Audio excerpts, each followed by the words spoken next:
Hello, welcome to Book Club. Today, Connor, Seth, David, and I are reading Morality as Anti-Nature and possibly the fourth grade errors, depending on how things shape out. But as always, David, how have you been?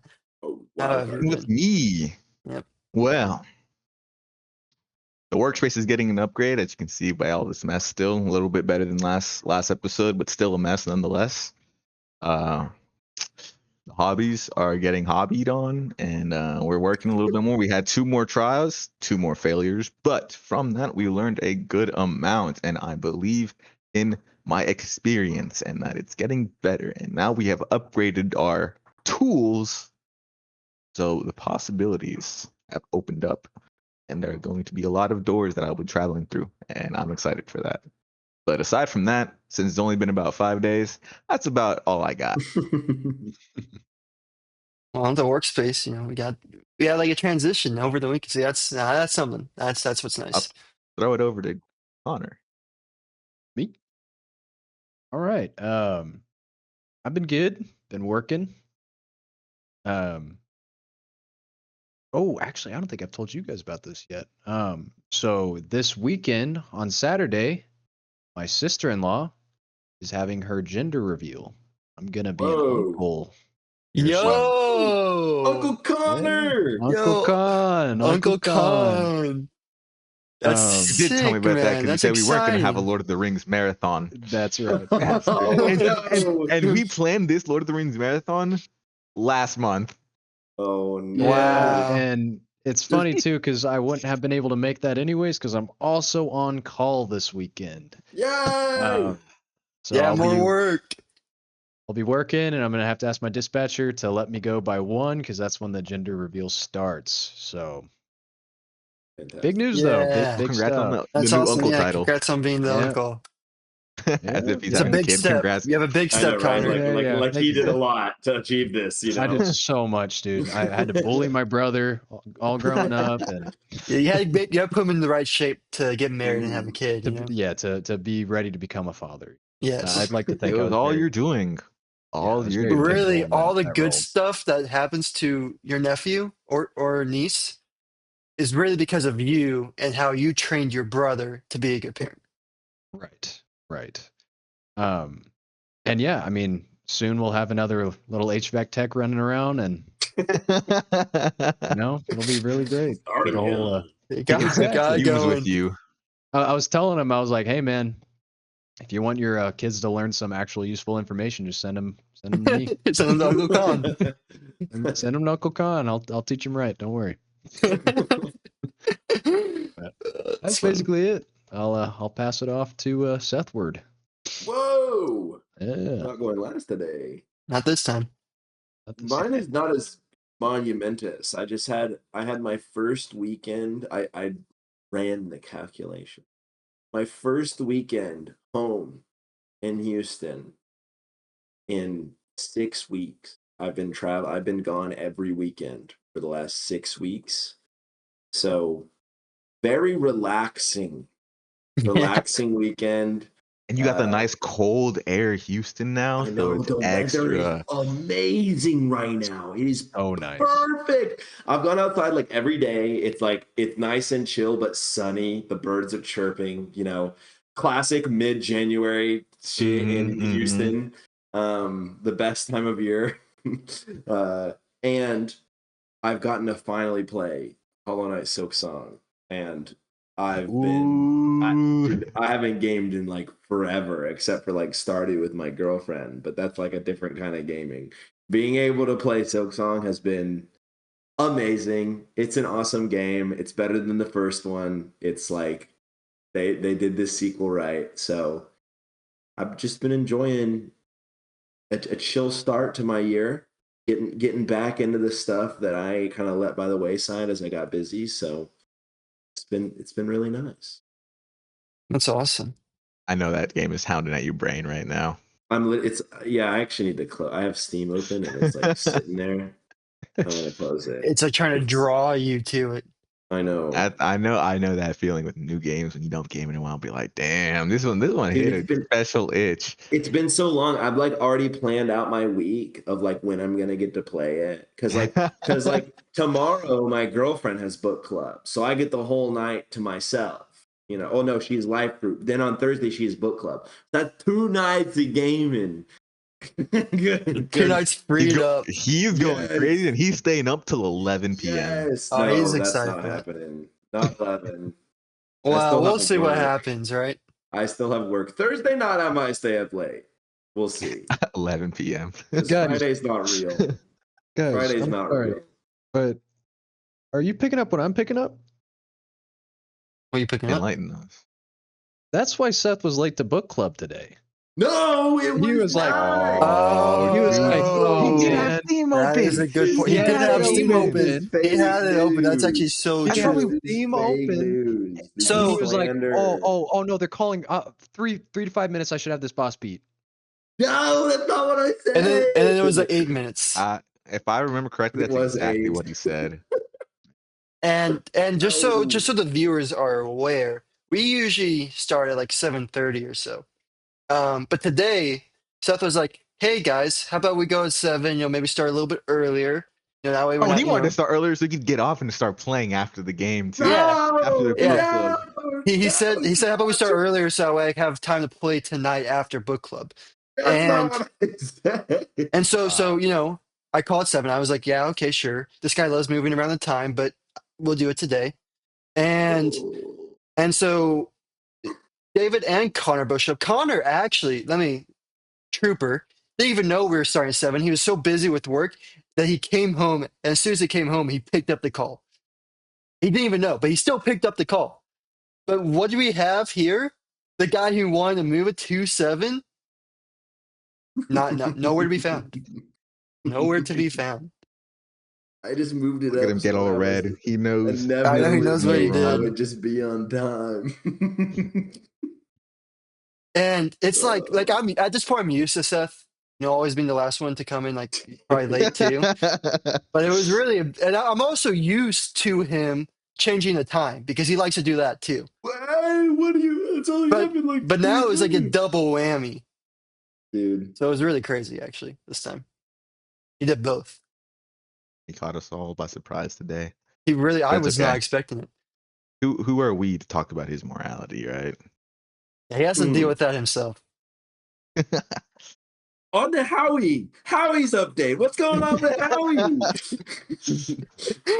So yeah, like you guys said, well, actually, this was a sad weekend. The Packers were knocked out of the Super Bowl or out of the playoffs in a very, very heartbreaking loss. They were up 21-3 at halftime. I'm not going to make any comments as we are very famous, and you know I don't want to put a bad image on any public figure associated some with the feathers. Packers. Yeah, and I know how word spreads, you know. So I won't say anything specific, but you know, there was some moments during the game where, like, you know, maybe certain plays or schemes should have been called than others, but that happens, you know. The clock, you know, maybe you don't pay attention to it too much, or you know, if you're in the league. Anyways,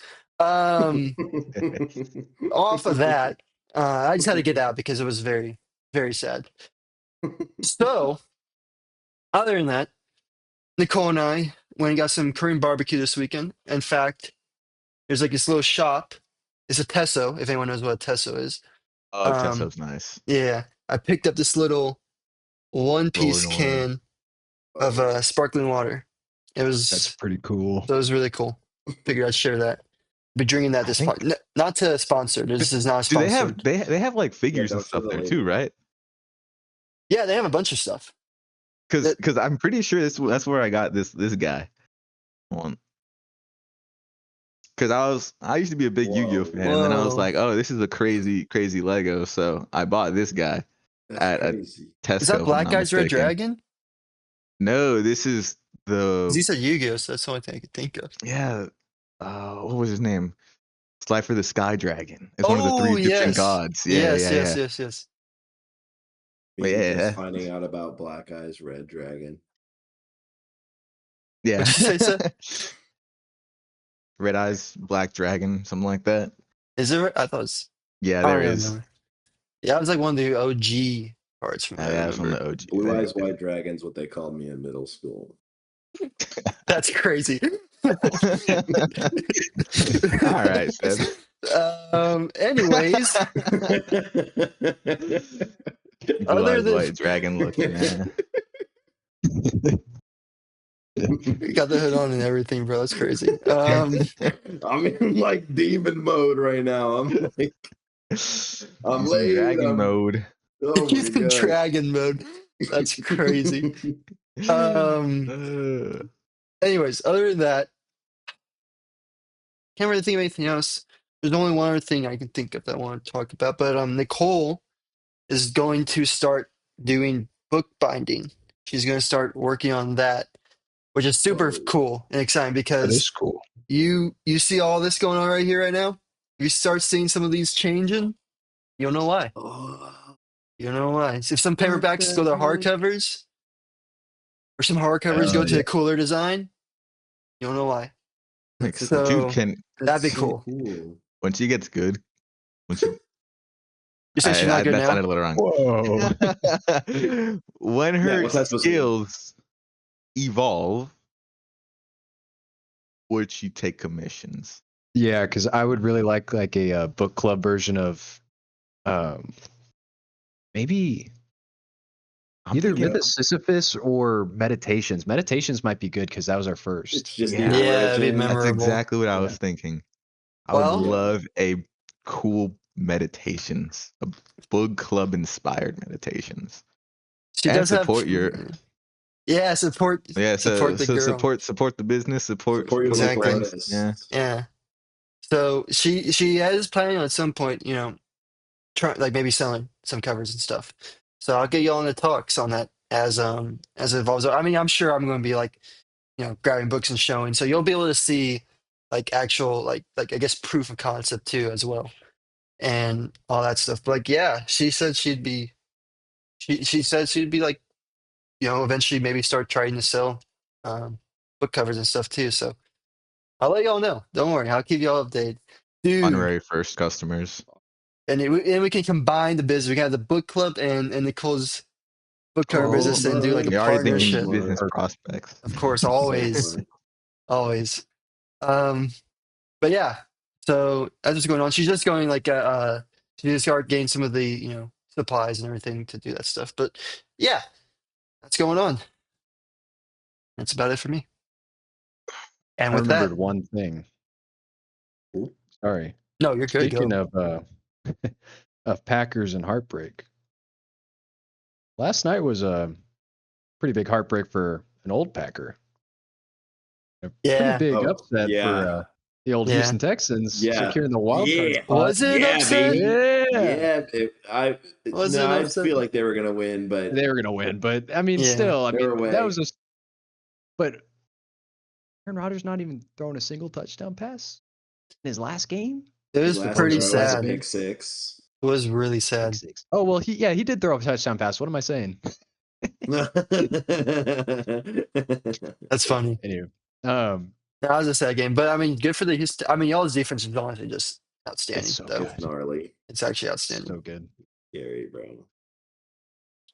I mean, y'all are solid contenders. I mean, I don't think Bro, you're gonna. I think the Bills are gonna win that conference, it's but just if they win, it's gonna be just so boring. Bills It's gonna be like 9-3 against the Bills. They maybe beat them last time they played. the Texans did. Yeah, they kind of whooped them actually. It was Really? like Josh Allen's worst game all Well, year. I think Josh Allen has some fire beneath him in the playoffs. It's Because true. like, if he was going to win a year, it would be this year. No Ravens, no Chiefs. Well, that's why it's gonna be extra embarrassing when he does it. I mean, I'm trying to. I think the Seahawks are low key gonna throw. Like, I don't think there's gonna. I don't think they're gonna make a Super Bowl. I think It's gonna be the Bills might Rams actually coming win. out of that side. It could be the Rams. Dude, the Rams versus the Bills, that'd be a sick game. That would be sick. Anyways, This is not a football podcast. If you want At the football Patreon. podcast, yeah, that's subscribe to our subscribe to Patreon. Patreon. Drop some likes in the comments. Let us know you want a Let us football know. podcast. And we can get Patreon started. I can get it started in the weekend. Let me know. But anyways, today we have in our beautiful book design by the Penguin Classics. Speak for yourself. No, stop. Get that. Move that. That Move. other- No, move. Golden Mule. The golden Golden cow. Mule. I I'm sorry, apologize for the not on our- viewers. that's not on our Amazon list. Yeah, I apologize for the viewers Hey. having to witness that. We all clicked the same link. All I'm saying is, if you go to that Amazon affiliate Guys, link, y'all are you'll see hating. this one. That's all I'm saying. Y'all are We all hating this clicked book the as much sound- as Sound off in the comments. Click our Amazon affiliate link and send a picture of the book you received. Just literally curious. hating on this book as much as Nietzsche was hating on Christianity morality. Christianity morality. Ooh. Get us there, David. Tell us Get how you us hate there. on it. Guys, he really doesn't like Christianity from what I'm reading. At I least feel the like this moral one- No, aspect he of it. does And not. He does not. God is the enemy of life. Is a very interesting way to go about. Aside from the whole hating on Christians part, I did have some fun thoughts and some interesting thoughts on this chapter, specifically on how he talked about morality and the naivety of it. Something like that's closer to the end, so we can get there later. Okay. No, I don't know. What y'all think? What was y'all's ideas? What were y'all's thoughts of morality and how he painted it here? I mean, he starts off with the passions, right, and how the passions are seen as evil and meant to be killed, and that's why he brings up the church and such, because you're almost too like it's not following the norm or conforming. If you follow your passions, because you're hyper focused on one thing, and that takes you out of the regular zone. It's like cutting off the bean stalks, right? And he's saying that follow that passion, shoot up past the others in your passion. But it is very Even the bad interesting. aspects. Even the bad aspects is what I'm seeing him. What was it? Spiritualized.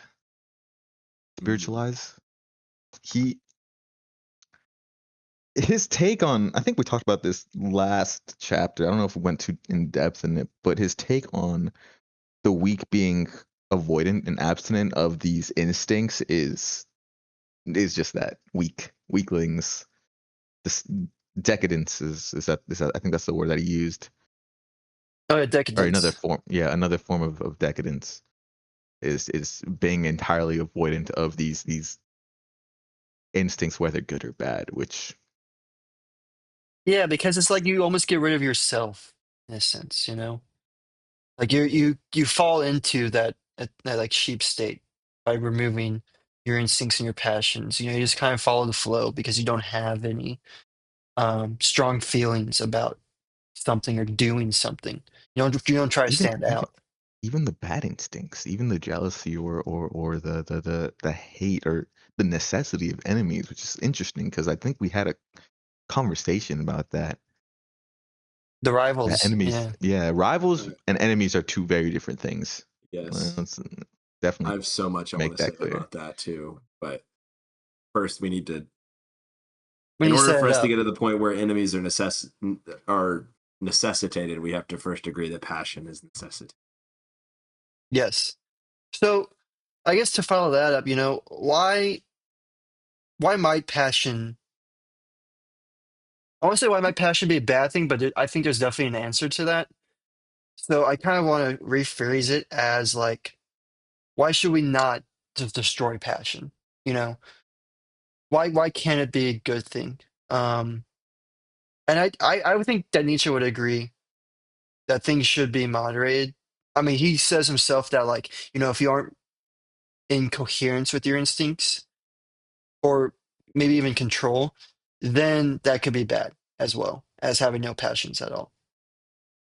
So I guess would we want passions? And I guess at what point do we draw the line at, letting our passions run wild? Or should we even draw that line? I think something that's been really interesting about this chapter is I feel like there's so many of our past philosophers that would staunchly disagree with this, which I guess is his whole point. I feel like this is a very anti-Marky Mark kind of vibe. And I think C.S. Lewis would disagree with the whole precept that Christianity is about eradicating passions, but that's a conversation for a different point. I want to answer your question, Howie. I think for me, I've always seen like passion as like the end all be all of life. That's like the point. That's like why we're here, is the things that we're passionate about, things that ignite a fire in us. And I guess I didn't understand how much some of what I feel like stoicism is about like dampening those passions, patting them down and putting them in their right place and making sure they don't take over. And while I see the value in that, I can't help but feel like I disagree. I feel like there's definitely a line where you're letting it run your life. And I think for me, that line is when my passion is like negatively affecting the people around me. When pursuing my passion is getting in the way of the main goal, which is like impacting the world around you in a positive way. But I also think that passion is what leads you to impact the world around you in a positive. It's chasing those goals that don't really make sense, that come from your desire for a better world, for a more equitable state, for a place without pain or suffering. It's those passions that lead you to do charitable acts and to make big leaps and big risks to change the world around you. Yeah, I kind of subscribe to the Marky Mark philosophy of moderation when it comes to passions, because I think it's a dangerous line. Because someone can have a healthy passion, if you're passionate about working and you really enjoy your job, then you're going to be passionate in your job and you're going to do a great job, right? But then there's other people that have objectively bad passions. I mean, you can be passionate about playing video games, but if you make that your entire life, where you're like, well, I don't like doing anything else, I'm just going to sit on the couch and play video games all day, that is an issue, because then you are not impacting the world. You are not helping those around you. You're not being a valuable member of that community or anything like that. You're just, I don't want to say anything harsher than that, but you see what I'm saying, right? Like, I do. Yeah, not benefiting society. I have a yeah. question though. Would you feel the same way about like an athlete, like a professional athlete? Are they in the See, same boat as the video that's a gamer? good point, because maybe its perception plays a part in negative passions too. But truly, I mean, at least the athlete is bettering himself physically.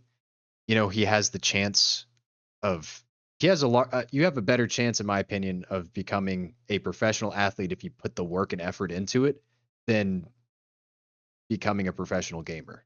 You know what I mean? Hmm. I don't know. I don't know. I know I could never be a professional athlete.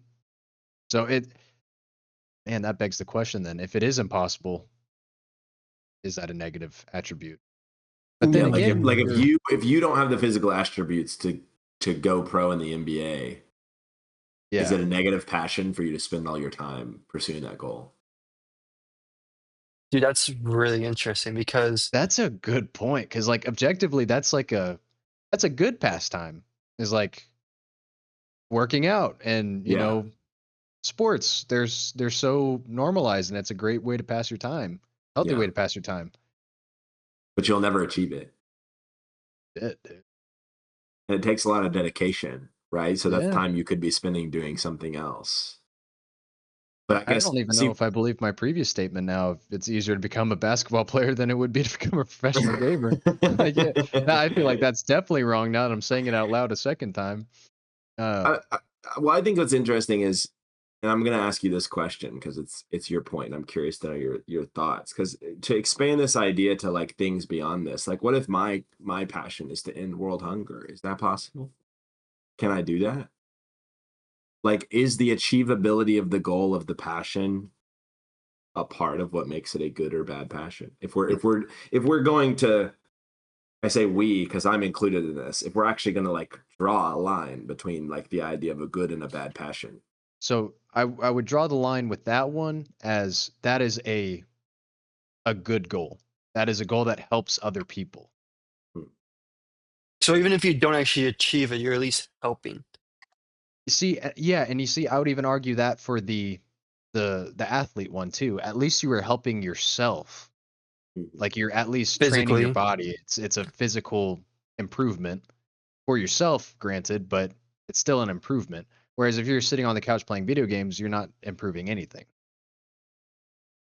You That know, was that was a Connor's hot question. take of this podcast. gamers suck. I, All I the hate gamers. gamers. okay, I'm with you, okay. Connor. I kind of want to draw this conversation back a little bit because I don't, I don't think Nietzsche and Marky Mark are too different when it comes to the aspect of passion. Hmm. And I say that because I don't think stoicism is to do with suppressing the passions. The I guess this is hard to put in a box because I think Nietzsche goes beyond good and evil or good and bad. But stoicism is to hone those instincts, to make them better, to make it so that your brain can say your thoughts without you having to be conscious or self-conscious about those thoughts, or to think about, oh, are these bad thoughts? They're just honed to be, I guess, the best and most positive thoughts one could say. Also, another aspect of stoicism, putting your 100% all in whatever you do, right? Whether it be whatever. I think the line comes here between Mark and Nietzsche. I think the line draws with the aspect of helping people, because about this whole moralist conversation that Nietzsche is having, I see it as a means of judging, oh, who am I to say I'm more morally sound and therefore can tell how somebody else should be or how another man should be, because all I have is this idea of my life and how this life has shaped me to be this, to have these morals. So who am I to judge? While Marky Mark would want you to guide that person to better morals so that they can get out of whatever rut they might be in. I think that's one of the big lines that's drawn between them. Yeah, I think that's a good point because definitely stoicism and like I mean he talks about stoicism being moral, like focusing on morals. And I think that's a good point because Nietzsche is very much more so, you have your passion. It's kind of almost like absurdism, but like you have your passion and you just go for it, no matter like no matter the morals. You're not trying to follow your passion for a moral reason, but for the sole purpose of becoming exceptional, like an exceptional person, which is a little bit more selfish. Whereas Stoicism does definitely tend to focus more on moralism and making sure that you are virtuous and all this stuff along with your passions. But it does almost dull down the passion aspect of Stoicism, in my opinion. Whereas Nietzsche is full on force, like screw morals, screw these like made up quote unquote ideas. You should just be focused on achieving the best possible person you can be. And if that, he talks a bit about the four great areas, which, anyways, but like if that ends up being like you become virtuous as a result, then great. But that should not be what you're aiming towards. It should be you're aiming towards this idea of greatness.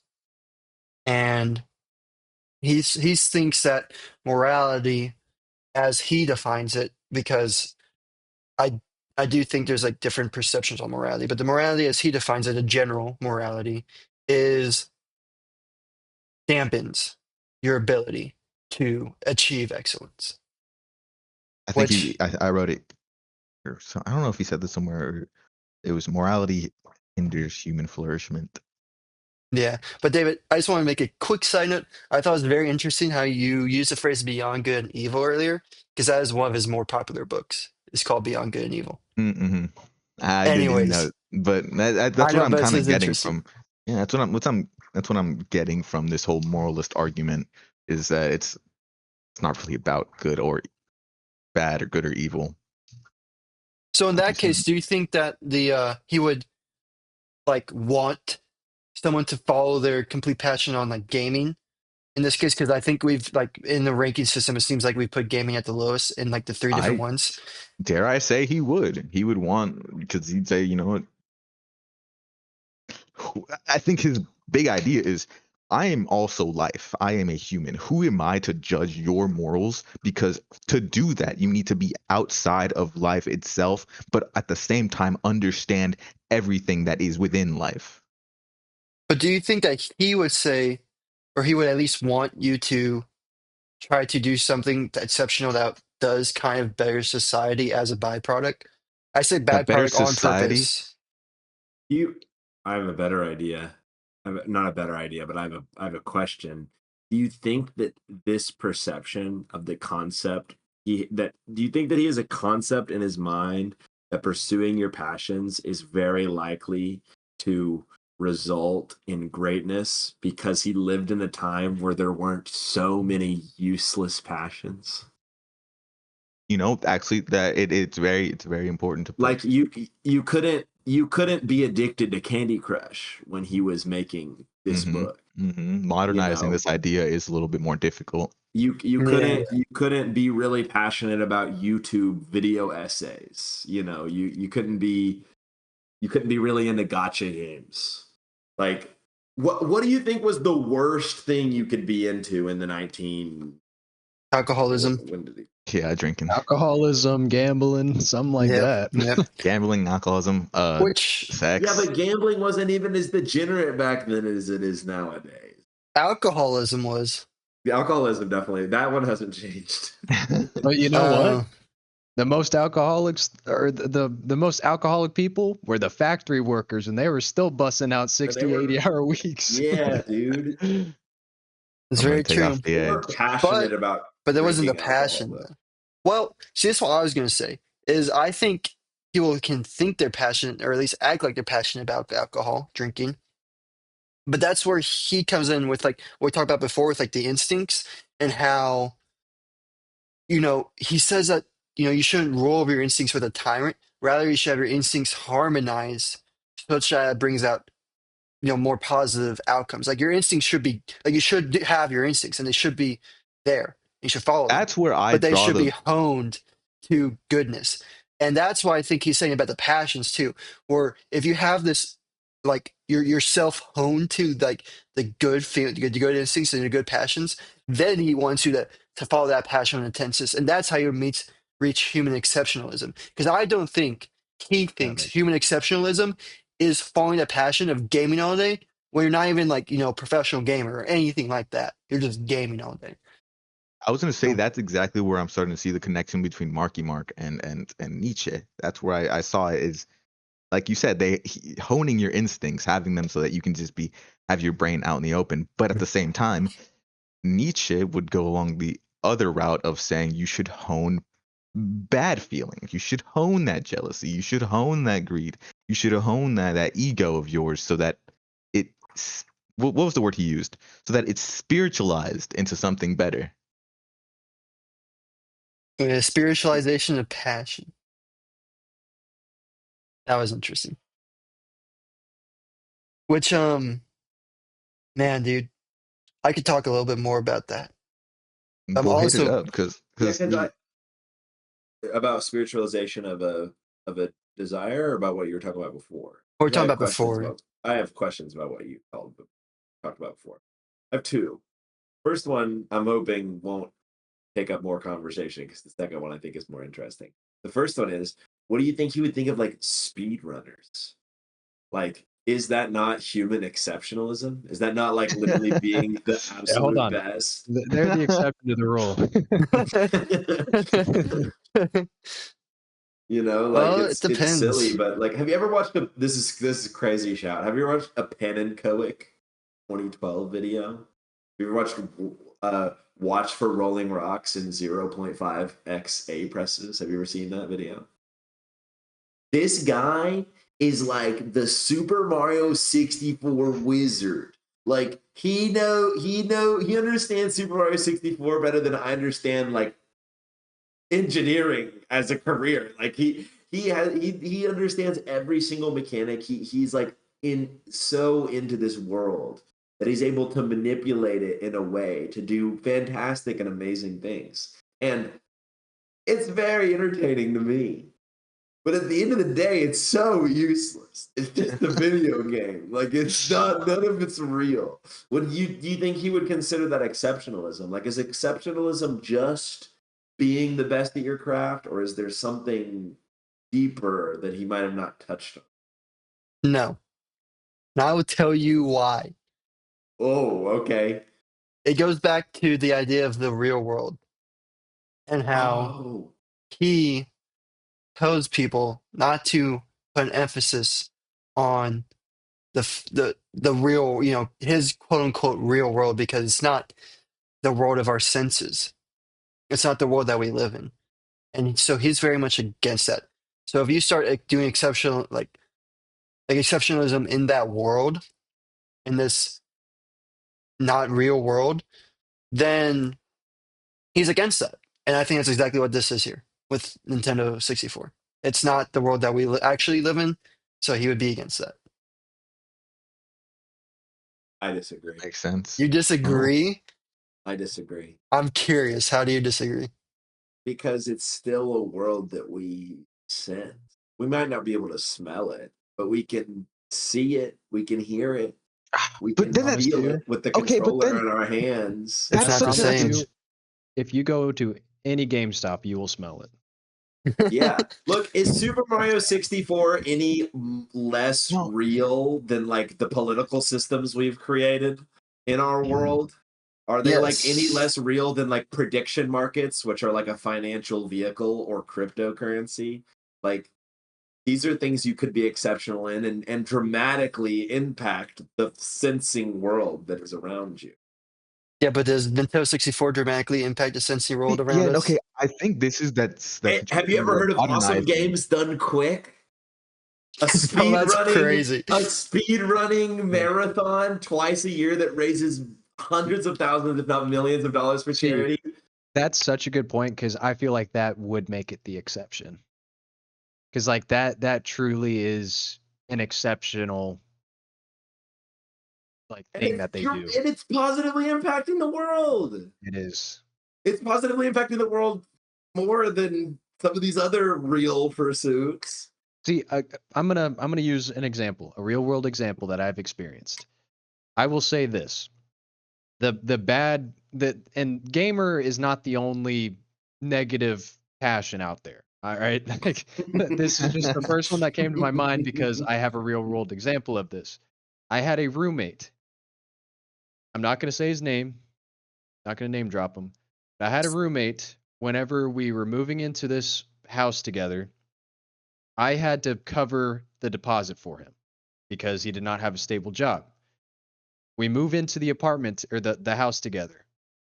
His car breaks down. He was driving Uber. He was doing Uber Eats, right?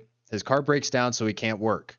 I'm like, "Hey man, got to get a job because, we got our first rent coming up. I'm not going to cover your first rent." I ended up having to cover his first rent because he spent the entire month not looking for a job but playing video games every single day, sun up to sundown, neglected to even shower. Literally could smell his room from the living room. Disgusting. didn't clean up after himself in the kitchen, would ask like if you could buy him food, shit like that. Awful person. Um, Connor's got awful gamer person. trauma, bro. He Dude, I do. does. I do. And honestly, seeing that shit, I was like, no, I could be a lot worse off, but I need to get my shit together because I don't want to end up like that. But yeah, Uh, that's the bad kind of gamer, you know, well, okay. So I can tell passion. how Sorry. you're itching to comment on this, but this is going to lead me into my second question, and it might give you a venue to respond to the first one too. So don't worry.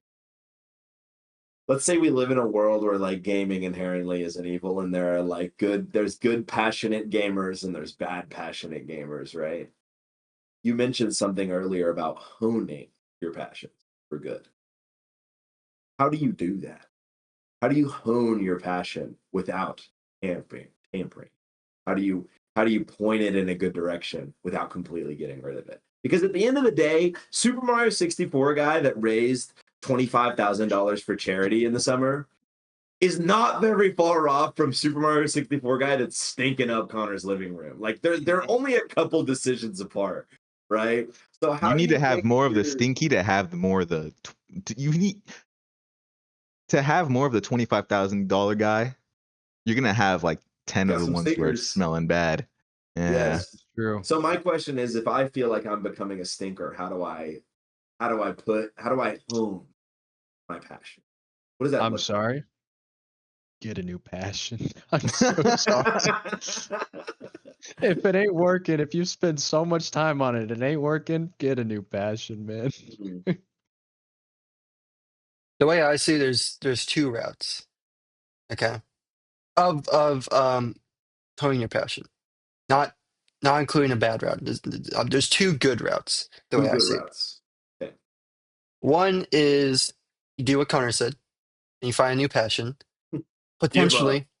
Potentially, well, one that's potentially has similar skill sets to what you need to game, like hand-eye coordination, logical processing, things like that.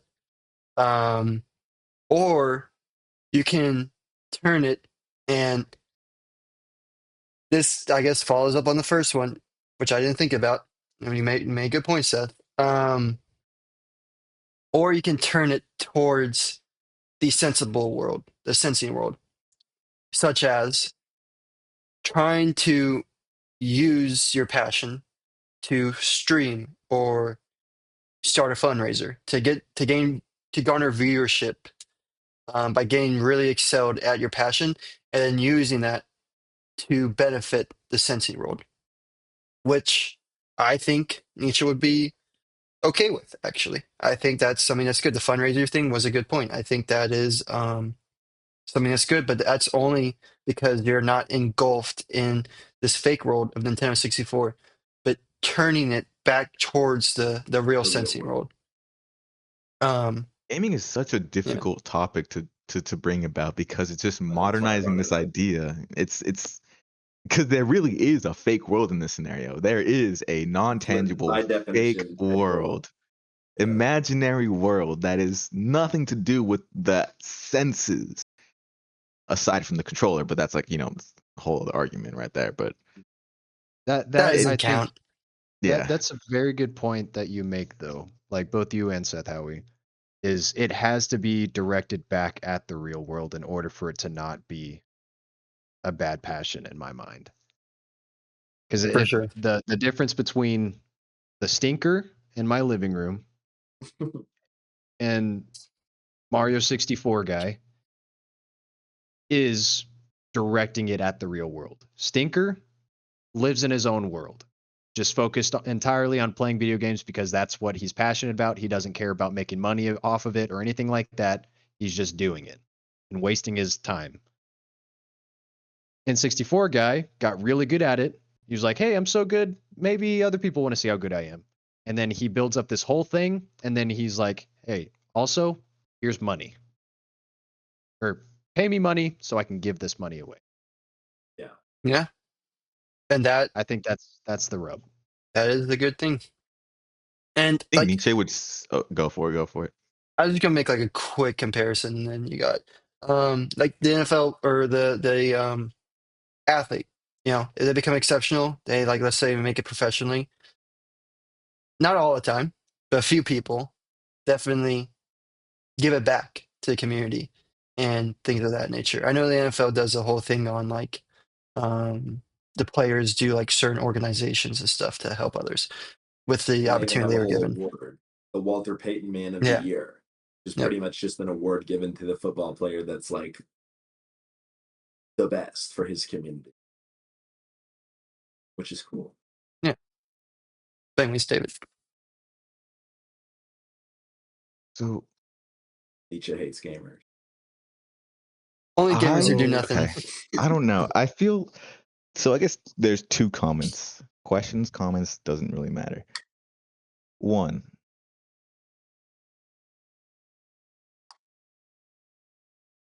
do you think Nietzsche would celebrate this scenario where there is a stinker and there is somebody who refocuses it onto the community? Because in this, I think it was one of the last chapters of this one. Although he talks more about, this is definitely more focused towards Christian morals, but morals, let's take it as a whole. And he says, let us consider in the last place what naivety it manifests to say man ought to be so and so. Reality exhibits us to enchanting wealth of types, the luxuriance of a prodigality of forms and transformations. And some paltry hood man of a moralist says, with regard to it, no, man ought to be different. He even knows how man ought to be. This parasite and bigot, he paints himself on the wall and says, ecce homo, I don't know how to say that. But even if the moralist directs himself merely to the individual and says, you ought to be so and so, he still continues to make himself ridiculous, and so forth and so on. Which is bringing me to that whole aspect of maybe he would celebrate there being the good and the bad. Or, I hate saying good and bad, but the stinker in the N64, right? Yeah. I And think maybe he would even find it ridiculous that somebody is even judging the stinker in the first place. I would say I think two things. Number one, don't you just love when someone starts reading a passage you've underlined? It's like, yes, I picked something Yeah, somebody yeah. else thought was important. And number two, I think in Nietzsche's hierarchy, right? Charity and 64 guy is still above the stinker, right? But he likes the stinker more than the person who complains about the stinker. Like, Yeah. you know, Nietzsche Yeah. fucking hates Yeah. me. yes, he hates gamer haters. Man. You're the I mean, prime it's target, it's Connor. it's a good point though. I mean, you have to have the good and the bad. You have to have the bad to have the good, you know? It goes Yeah. for any passion. Like I'm passionate about what I do at work, and you have to have bad techs to have good techs. Keeps us Yeah. in business, you know? And I think for He would me have a personally, I don't know if this is a Nietzsche thing, but I like to separate the success or the failure from whether the act was good. I think the outcome shouldn't matter. It's about the act in itself. Mm. that would Yes. heavily apply to this gamer situation. It would, but stinker's still a stinker. Like we all know somebody who has their only desire is to stink. Like they don't wish for something greater. Like, But who are you to judge the stinker? I'm not judging him. I'm just saying he's just thinking. He's a Like it's stinker. just it's He there. I had to exists. live It's I just had to an live with them for it's 12 an for 12 months. empirical I'm judging. it's an empirical observation. He smells bad and doesn't pay rent. You can decide Hey, whether those things are hey, good or that bad. those are your senses, isn't it? You're living in the real world, or you're living in your senses world. I, Oh, yeah. go for it. No, go for it. Go for it. So I was gonna well, because I'm about to take us into a whole different potential topic. So if you want more, say more about it. I don't think there is. It just really struck me as, man, he would have a roller coaster of a time living in today's society. All the moralists on YouTube, self I help. think he'd be upset. I think he would hate it. He would be very He'd be upset. upset. He'd want to take himself out. Even though you could argue that we live in an even more godless world, I think he would not be happy with the way it turned out. Oh, bring all the philosophers Oh. back just to live a day. So on the topic of like passions, right? He has this really big idea that like Christianity is the absolute destroyer of passions and desires, and it's essentially let's see, what is the word he uses? A really strong word.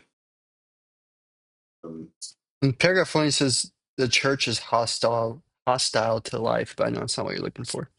Yeah, it says we no longer admire the dentist who pulls out the teeth that they may no longer cause pain. Like the idea that you're just removing the problem instead of actually acknowledging that it exists. There's a point. Oh, here it is. He says, this is the strong word I was looking for.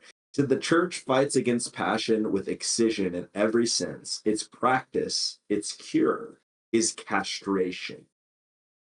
It never asks how to spiritualize, beautify, and deify a desire. It has at all times laid the emphasis of discipline upon extermination. But to attack the passions at the root means to attack life itself at the root. The praxis of the church is inimical to life. My question is, Oh, he's angry. you think C.S. Lewis agrees with this like idea of Christianity? You know, I was going to bring that up because I think Nietzsche would actually really enjoy the Screwtape Letters. Because my opinion is that this is why Nietzsche is so like you read Nietzsche, you're like, whoa, hey now. Because you take it at like face value, but I don't think I even think he said this once. I don't think he has a problem with like true ideal Christianity. I think he has a problem with the general version of Christianity, which is The trying church. to, yes, the organized church, yes, or it's trying to make everyone like this is what he thinks. He thinks that it tries to make everyone equal in a sense because it almost he thinks that it demonizes being different in a way, like not being this good, perfect individual who spends all of their time like for the benefit of others and um is just supposed to kind of dole themselves down to ensure that everyone else is happy. And the thing is with C.S. Lewis is he didn't obviously is a Christian apologetic book that loved Christianity. And he didn't say any of that. He didn't say anything like that. Like the things that Nietzsche hates. I think he said the stuff that Nietzsche actually really enjoys. And that's why I separated two Christianities. Like he thinks that because like how he said the devils want there to be the same level of beanstalks. The devils want people to focus less on themselves when it comes to the good stuff, like and outwardly to the good stuff. They want people to focus more on this imaginary world than the real one that they are actually affecting and have the opportunity to do good things in. Um, and I think Nietzsche will agree with that. So I think that's like the thing that people need to keep in mind when reading this is he uses the church and Christianity because I think it easily epitomizes the idea that he doesn't like.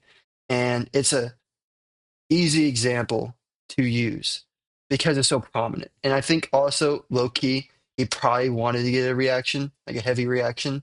And that was a great way to get a heavy reaction was by The using original those rage words. baiter.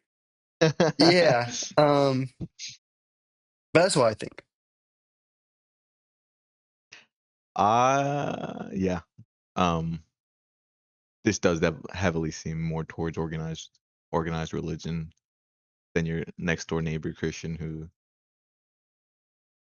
is less about bringing you into Christianity and more about just applying it to their own self view, their self world, their ideas and how they act in their morals. But obviously still not thinking higher or lower of you for whatever reason. Yeah, and I think the other thing too is real quick is I think Nietzsche even mentions that he doesn't hate the Christian individual who like he thinks that people who are Christian still can kind of follow what he's preaching. Like you can be Christian and you know be exceptional. He just thinks that the whole organization, like the Christianity as a whole, rather than on the individual level, does kind of try to keep people one level. I Get mean, rid of and jealousy, also think at hate. the time too, 1870, right? Right. Yeah, I mean, this is still very much like a Christian dominated Europe, in large part still very Christian controlled Europe. Church over You know, the state. yeah, well, it's not church over the state anymore so much since Napoleon, but it's more so just still heavy ties to systemic church control. I mean, it's definitely not the Middle Ages anymore or the Renaissance for that matter, but it's still very much like Christianity has had an influence over this land for 1,000+ years, 2,000 years. Um, so yeah, and of course during the Middle Ages, systemic church control was the whole point. You know, God, nobility, peasants. That's the levels. Yeah.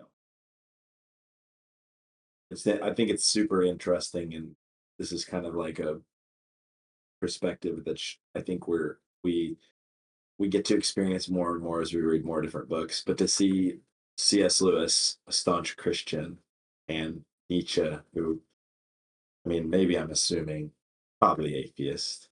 Uh, I'd go out on a limb. Pretty sure you said we, the moral atheist. Yeah. Uh, Probably and have the exact same, almost the exact same gripes with the church. Like the same. They've still both come to the same idea. I think that's something that's interesting and something that I think we're trying to get closer to as we read more is like coming to finding these ideas that endure no matter your upbringing or the time or the thing, no matter the context of your existence, these universal truths. Yeah, well, one thing I also think is really interesting is when I think Nietzsche talks about just Christianity and God, like he's talking about like the church, but I also think he likes talking about the written God, if that makes sense. Mhm. Because it's almost to me, I think it's almost different than like actual Christian God. There's I don't know really how to explain that or what I'm thinking, if anyone can pick up while I'm laying down there. But I don't know. I think Seth, you actually said something similar like this where it was like, um, you know, humans misunderstand God, and that is why it's probably not actually perfect what humans say about it, like and Mhm. write down and how they act and things like that. And I think yeah, go. I think in theology, like the concept is the written God versus the living God. Um, and it's funny because this reminds me of stupid, but a web comic I've been reading called Unsounded. But in this fantasy world, they have uh, they have competing religions, and it's not 100% clear which ones gods are real or not. Even though the gods exist, like they impact the world around you, like that's an undeniable fact. But the question is who and why. And one of the insults they use all the time is your paper god, you know, like your god of old, your god of human imagination versus your God, versus my God of the real sensing world, my God of action, of change, of power, right?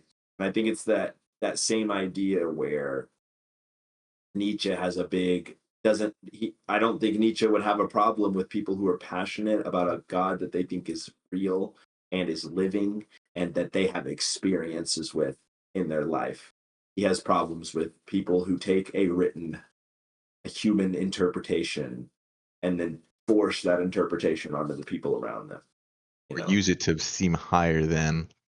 Yes. The moralists. Mm-hmm. Dude, Paper God is like a sick burn though. It's cool. That is It's a really good it's a good comic. Don't start Yeah. using I that now. recommend I know I like that. your paper Your guys. paper gods. What's also interesting too, because I think the other thing people can use a written god for is almost as a, you know, like, oh, almost as an excuse in a way, you know, Mhm. where it's like, I have to do this because the thing that I believe to be God tells me to do it this way, you know? And so they almost use that to back up their actions. And almost like, which actually goes into four gray areas as well because It of how does. people, try to shift the blame of their actions. But we won't go into that. We'll save that for another time. Um, anyways, does anyone else have anything they would like to discuss about this view on Christianity and how it ties with Nietzsche and the Screwtape Letters? Going once, going Paper God is the twice. god of control. What I'm saying. Yes. Used for control, used just to influence. And he says over here. I think this line is perfect for this. Saying that God looks on the heart, it negatives the lowest and the highest vital desirings and takes God as the enemy of life.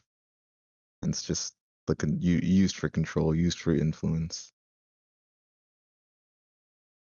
But that's about all I have to say for that one.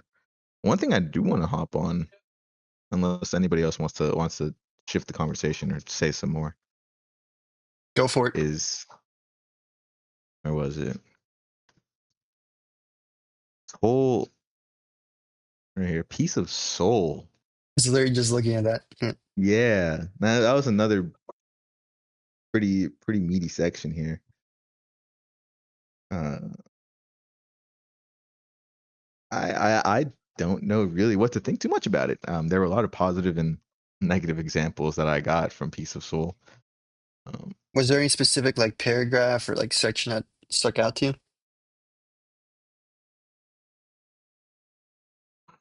I was just reading them. I didn't actually, because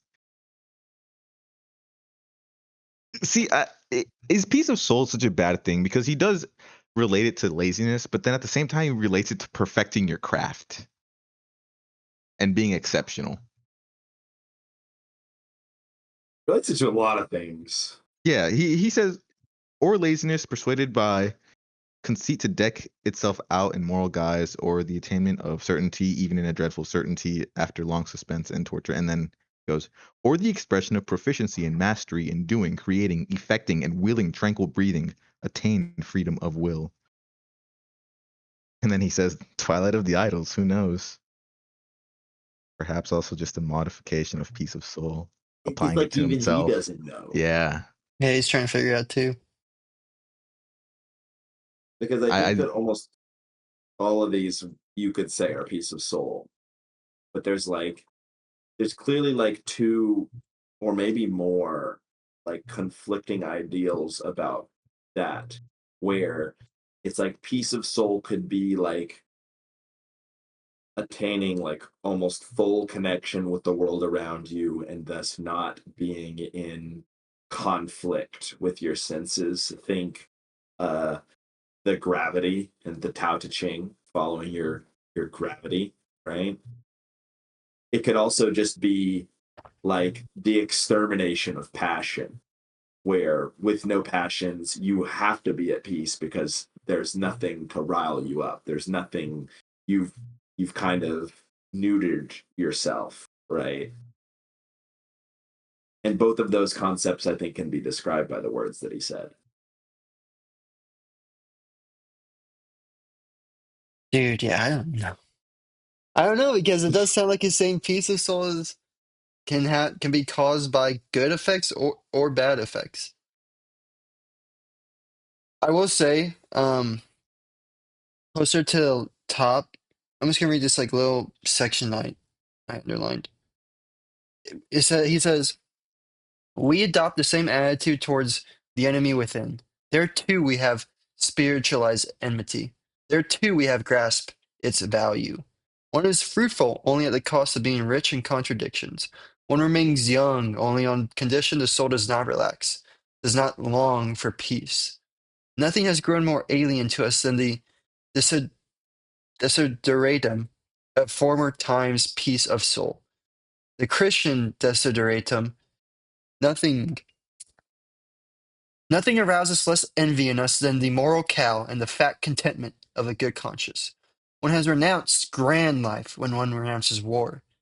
In many cases, to be sure, peace of soul is merely a misunderstanding, something else that somebody does not know how to give itself a more honest name. And so to me, it almost feels like he's saying peace of soul has different meanings, and it can be this misunderstanding version, which is the bad case, or it can be the one that's attained from reaching a pinnacle, which is like the correct version of peace of soul. Um, but again, it doesn't even sound like he knows. So No, he I says it don't know. himself. Twilight of the Idols. Who knows? Perhaps also just a modification of quote peace of soul. How do y'all Yeah. feel about? Oh, go for it. Yeah, I just have two things to say about that real quick. First of all, I think this is one of the few times where our translation actually has a different way to say it that you might enjoy. But it says when it's talking about people being fruitful, it says people are productive only at the cost of having abundant opposition. Like the idea that productivity is born from Stress. yes, from strife, from things that are like would attack your Oh, peace, right? okay. And so that's I where see. you have the two different interpretations of peace of soul. You've either given up on your oppositions, you've let them defeat you. You are no longer fighting against them, or you have overcome them and thus they do not matter anymore.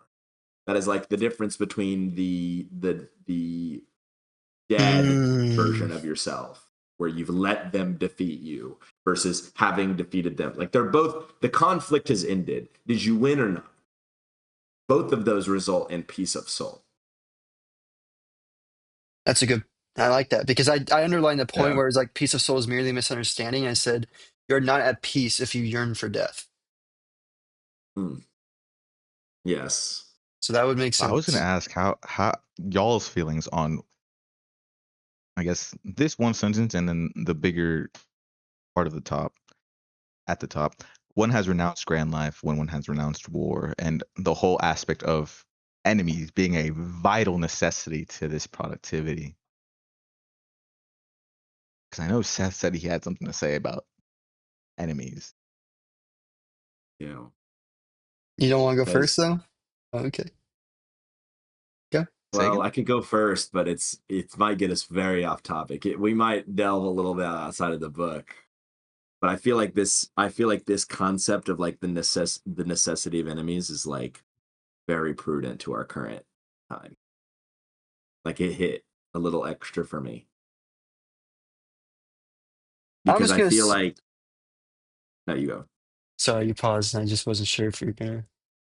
Go, My go, go. bad. Um, I'll just say, well, you know what the conqueror over here has to say about renouncing war. If there are no enemies, how can you conquer? Mhm, Yeah. mhm. Anyways, I'm sorry. I apologize. Go, Seth.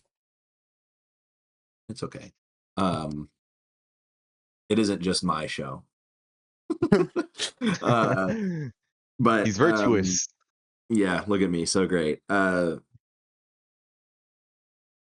I feel like because I've been really big on the you need rivals, and I think that's true. And I think he does have a good point. Like, I don't necessarily agree that you are only productive if you have opposition, but it gives you a great motivator to be productive, It to sure move does. forward. That's for sure.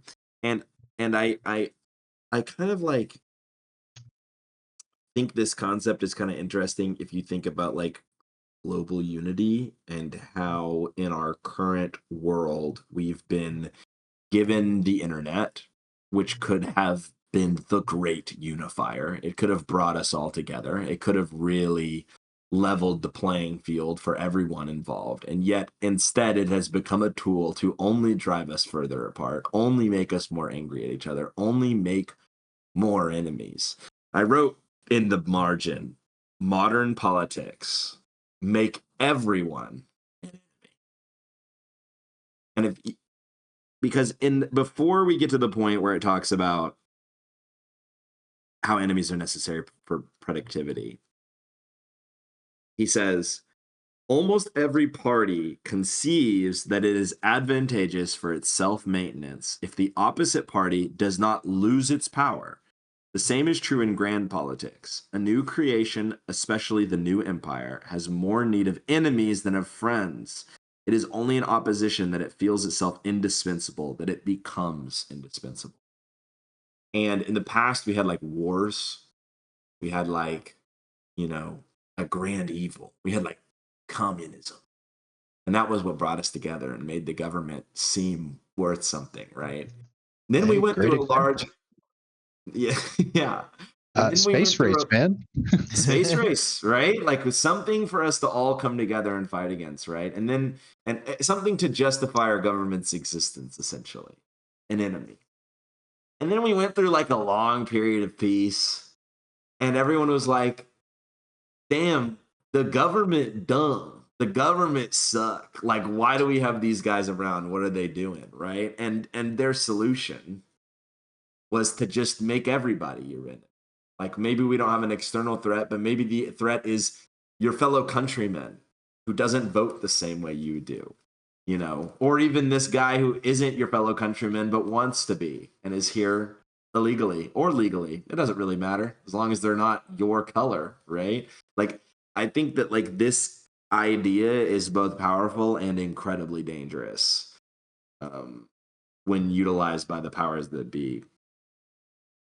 And I guess am I spitting or am I like totally off base here?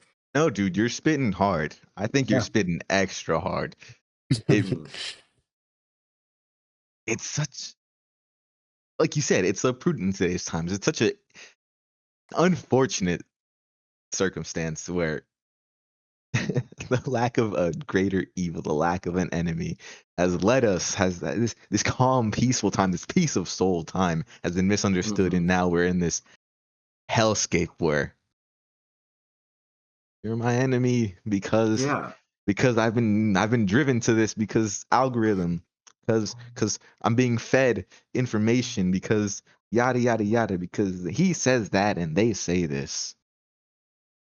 Everybody's either defeated or angry. You've either given up or you're mad. It's like those are the only like there's got to be a happy medium in there, right? You know what I think and this is like even going further away from the book, but just something I've thought about. And it's the idea of you know what's kind of missing from right now is we have so many voices going on, and that's why I think everyone's kind of all competing with one another. Of course, the media and the information that's being fed to us is another factor that forces us to kind of turn on one another. But I think what's really lacking right now is that of like a unifying factor. And by that I mean kind of like a leader or someone who can try to get the mob together, like an actual leader. And it's hard nowadays because there are so many voices and it's easy to get muddled out. It's not easy to actually like it's so paradoxical that we are Market's now, so oversaturated. yeah, and it's so paradoxical that we are now able to reach so many people with voices, yet impossible to actually reach everyone with your voice because everyone else is hearing so many voices as well. And they're not able to have multiple people actually unify under someone. And the issue too is um I feel like the way things are right now, it's very hard to actually produce a great individual who can lead people in a correct direction. Um, because like there are some leaders out there, but it's like led in a hateful direction, not actually trying to unify people. And I think that's the one thing that's really lacking in today that I think could have the potential, like Steph, you mentioned like how it had the possibility to unify everyone. Um, Maybe the issue, I mean, obviously the internet's a tool, so the internet's not the issue.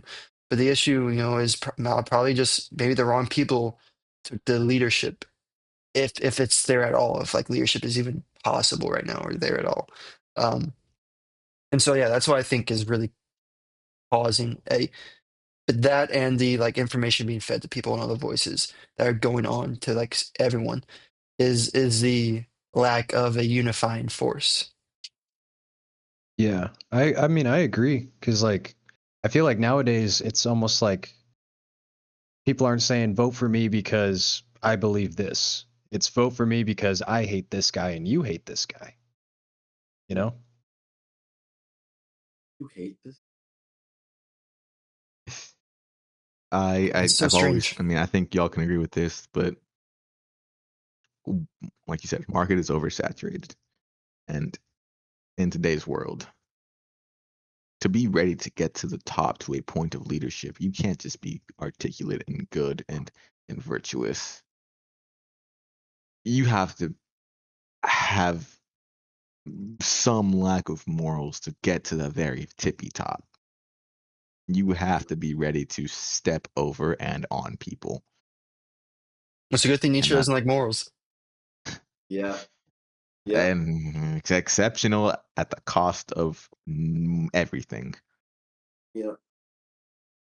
I mean, But I feel like the I feel like the core problem is the algorithm. And I know we talk about that a lot, but let's dive into it a bit. What's wrong with it? What's wrong with it is that it in order to reach people, you have to be loud. And in order you have to be louder than all the millions of other voices. And in order to be loud, you need the algorithm to not only show you people, but you to capture their attention. It just so happens that the best way to capture attention, which is how we monetize things now, attention, is anger. That passion gets you like locked in, right? I think as long as we're focused on attention, this is always going to happen.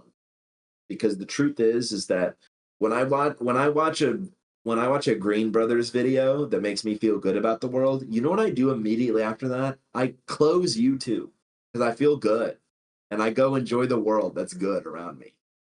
Like their video, its result is that I spend less time on the platform, you know. And I feel like we talked about this forever ago about how about and we didn't really come to a consensus because it's a complicated idea, but I'm under the belief that like, your society is only as good as its incentives. If we could just find a way to incentivize something that isn't attention, that rewards people for producing exceptional content that pushes us forward, then maybe we'd be in a better spot. And maybe the loud voices would be leaders that are unifying us and not tearing us apart.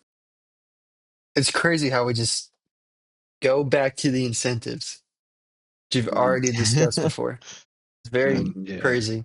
And how I incentives was are literally about to ask yeah. the question, like, how do we change that? When I'm sure we've already talked about that before. hmm Follow the We just But have yeah, to money. man. either one of us has to do it, or we have to reach somebody who will actually go and do it for us. One of those things needs to happen. Yeah, I think the issue is just, like how David was saying about, you need to kind of give up morality to reach the top. It's like you do have to kind of do that to a certain extent. But like it kind of comes to, does the means justify the end? Where like if you do reach the top and you are able to find, who's a great example of this? FDR, Franklin D. Roosevelt, the New Deal guy, right? That's the correct Hmm. president. Hmm. I Yep. remember hearing about like a little bit about his story and how he was like to get to the top. He's like promising all these people, like, oh, he's like promising all these things, like all these like the higher level politicians and stuff like that. And then when he got to become president, he basically like, yeah, screw all y'all. I'm making this country better. I'm putting this New Deal. I'm fixing things. And so, you know, I mean, maybe it's kind of like that, where you kind of go maybe like step a little bit on your morality just so you can get to the point where you are able to kind of shed that skin and do the right leadership stuff, the right unitization, you know. Yeah. The problem with that is like it's not like I can like go put my morality in the morality bank and then just be devoid of it for like a couple years and then go like withdraw it Cash it later and out. like get it back. Like Yeah, it's very likely that once I get rid of it, it never comes back. That's kind of the problem. that's why you can't Um, lose yourself. yes. Yes, which is why I tell all of my friends that if I get really rich and start acting different, you all have permission to slap me in the face like a hard one, like one that hurts. Just remind me that I Try to don't want wake to you up. change. Yes. Um I think you'll be honed enough not to. Do enough book club and you'll I was Yeah. gonna you'll say learn. that's the goal. That's the goal. Keep you under that gravity. But yeah, man, I don't know, it's super interesting. How we came What from would Piece of Soul to this. and incentives, enemies, leaders, shepherds, wolves dressed as shepherds. Yeah.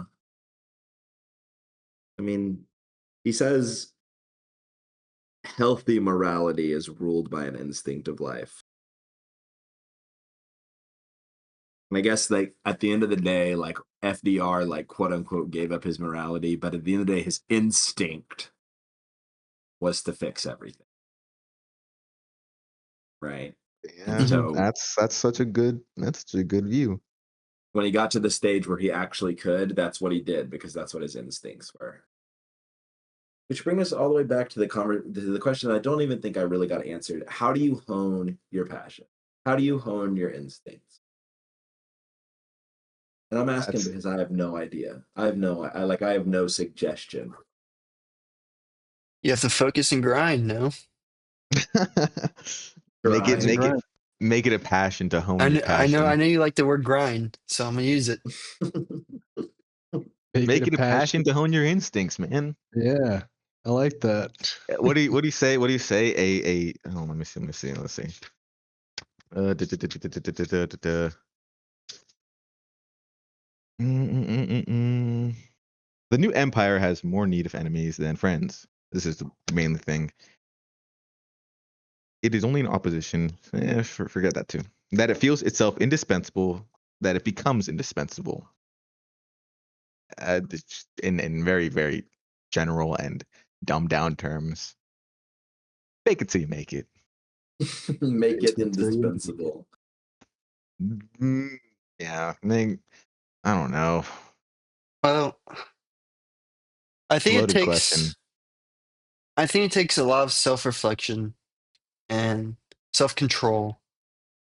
It really all comes down to your own, like, comes down to the person, the individual. And if you have the willpower strong enough to actually put in the time on your passions, not game or drink all the time, you know? If you actually have the power and the self-knowledge to know what your passion is, and the control to actually try to follow it. I mean, like honing your passions. I don't think honing your passions is that tough of a question because all it really takes is, actually just working on it and getting better at it, right?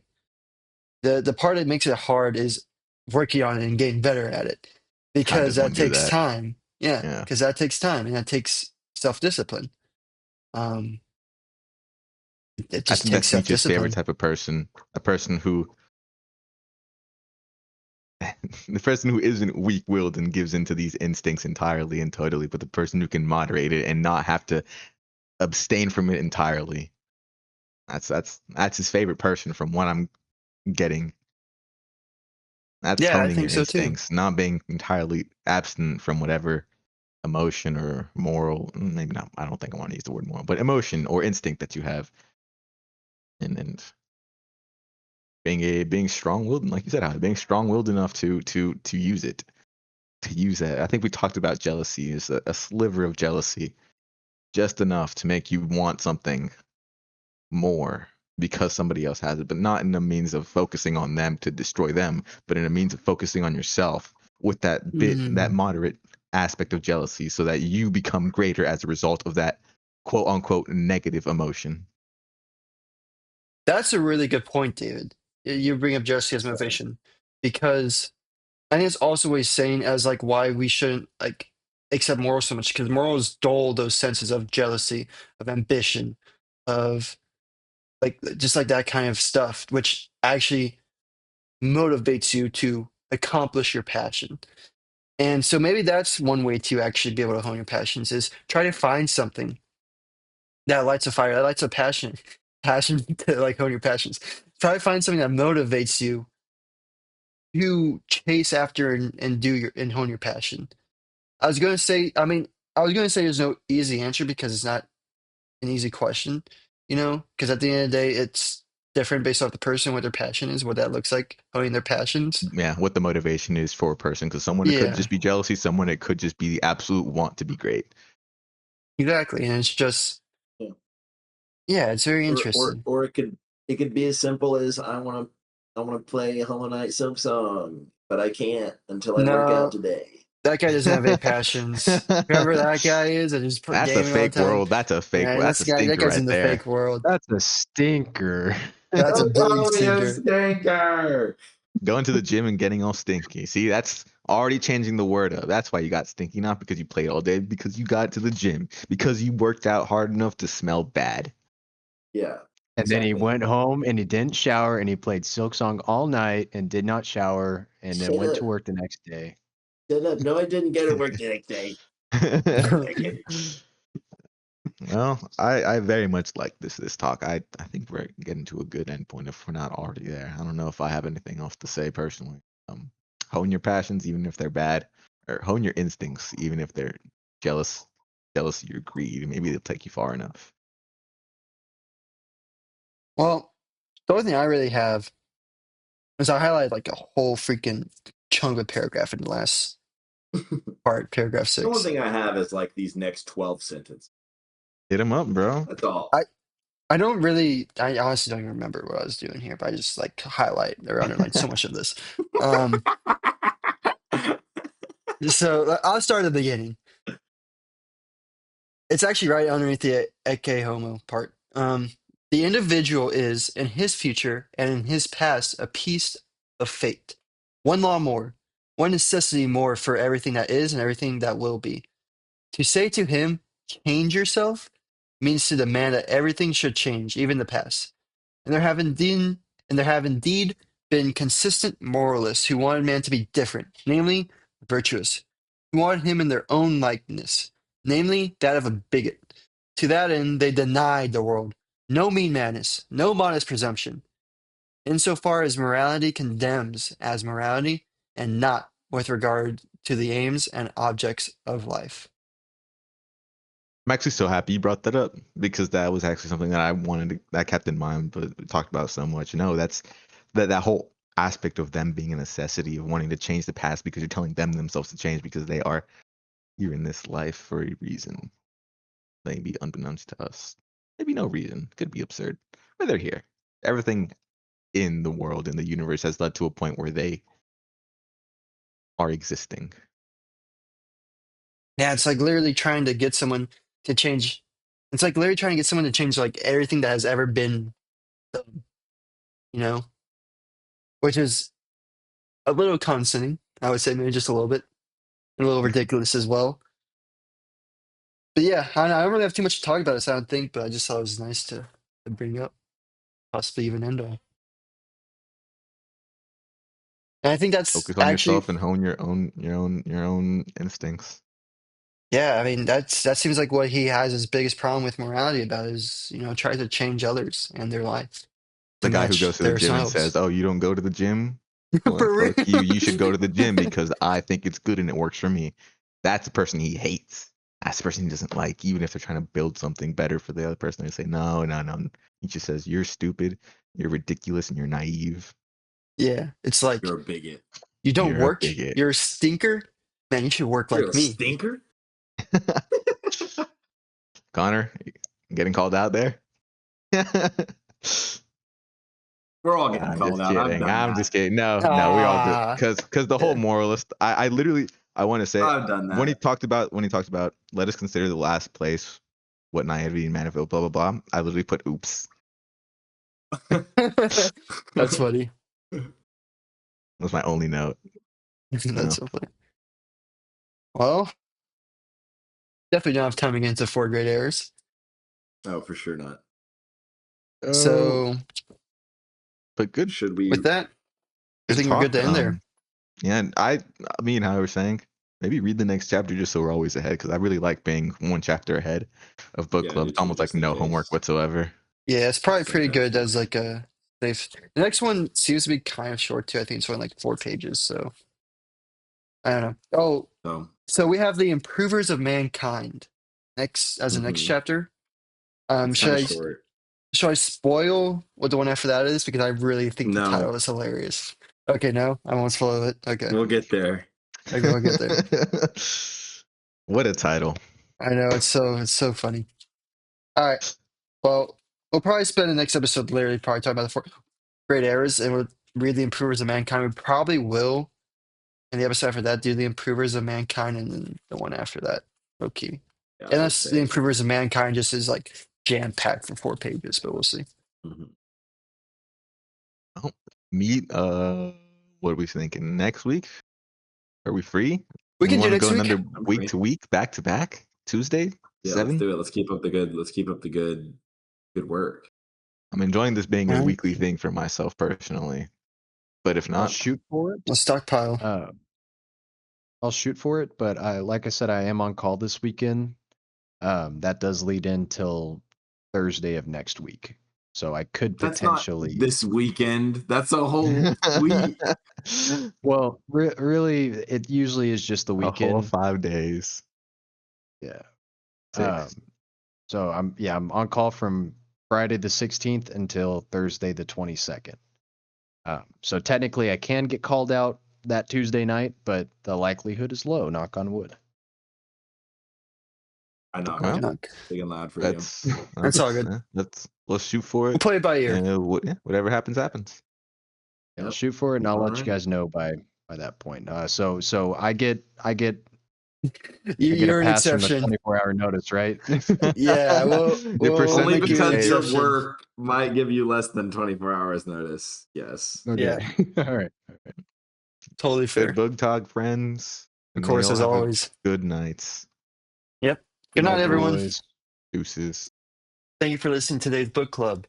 If you want to support us, please feel free to leave a rating and review on wherever you get your podcasts.